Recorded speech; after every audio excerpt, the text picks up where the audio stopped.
What is up mga kabuhok? My name is Balbon and welcome back sa ating Facebook yan, or Instagram, YouTube, or kung saan nyo naman ako nakikita. Maraming salamat po sa inyo sa mga sumusuporta. Meron po tayong guest para ngayong araw na to. Ito po ay isang Arai helmet. Yan. Dual sport po. Ito po yung Tour Cross B or Tour Cross 5.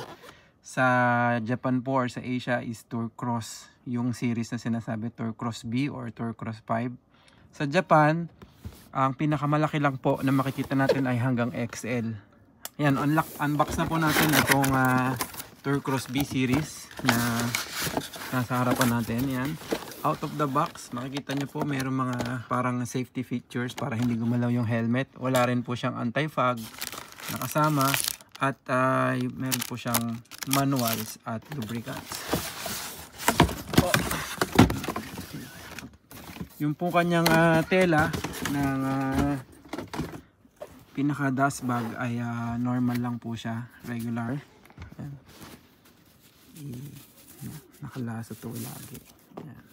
Ito pong Tour Cross 5 series, meron po yan parang kulay puti na parang cloth kasi nagagasgas yan minsan eh. Nagagasgas siya dito sa part na to kaya meron sila additional na cloth. So ito po ay yung Tour Cross 5 na Discovery series. Sa Japan po ang nilabas na Discovery series ay blue, ito po yon. Merong pula at saka merong puti. Tatlo lang po yung nilabas na Discovery series. Pero pag tinignan nyo po sa internet, possible po kayo makakita ng Discovery Black, Discovery Yellow, tsaka Discovery Orange. Yun po mga kulay na yon.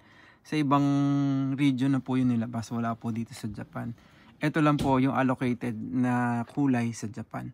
So tatlo lang po yung mahahanap natin. Kung gusto nyo po ng mga nabanggit kong color, baka po mas maganda sa ibang seller or sa mga ibang branch kayo.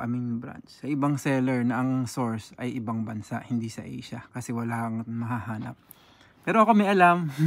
PM nyo lang po ako kung gusto nyo po. Medyo mag-take lang ng time. Pero I think makakapag-outsource ako ng mga yun. So yun, out of the box, ang kulay po niya ay metallic finish. Yan po, napakaganda po nito, bagay na bagay sa mga naka-GS na motor. Kasi yung kulay niya is blue, white, red, black. So tama-tama. Yan, metallic po yung finish niya, glossy po siya. Ayun. Yan, yun pong tatlong series nito, puro sila glossy. So glossy finish. Yan. Yan. Ang sizings po nito ay XL hanggang small. Pero pwede naman po natin yan mapasikip pa. Depende po sa mga sizing. So, ano pa ba? Naka dual D-ring na rin po to. Naka D-ring. Yan. Wala po itong wala po itong double down sun, double sun visor na bumababa. Ang mabibili lang po natin, usually ay smoke lens, light smoke, at saka mga iridium lens. Photochromic, wala naman akong alam na nilabas si Arai na photochromic. Meron ako nakikita is lens ng Arai tapos nilagyan nila ng film na photochromic. Third party lang yung nilagay nilang film. So hindi talaga siya purong photochromic na lens, kundi lang siya, film lang siya na nilagay. Yon. Tapos ano pa ba? Ang kulay na mabibili natin na lens ay sa Arai. Pag sa Arai po galing dalawa din yung option pagdating sa lens nito na may kulay. Sa Arai kasi ang ino-offer nila ay 4, red, silver, blue at saka green. Pero sa third party, pwede tayong makabili ng blue, red, silver, ano pa ba? May gold pa yata Yan, double check natin. So yun, marami naman na bago dun sa sinundan series na Tour Cross 3. Katulad ng mga bends, ayan. Yung pick niya, iba na rin siya, iba na rin yung mechanism, paano tinatanggal. Mas madali na po ngayon.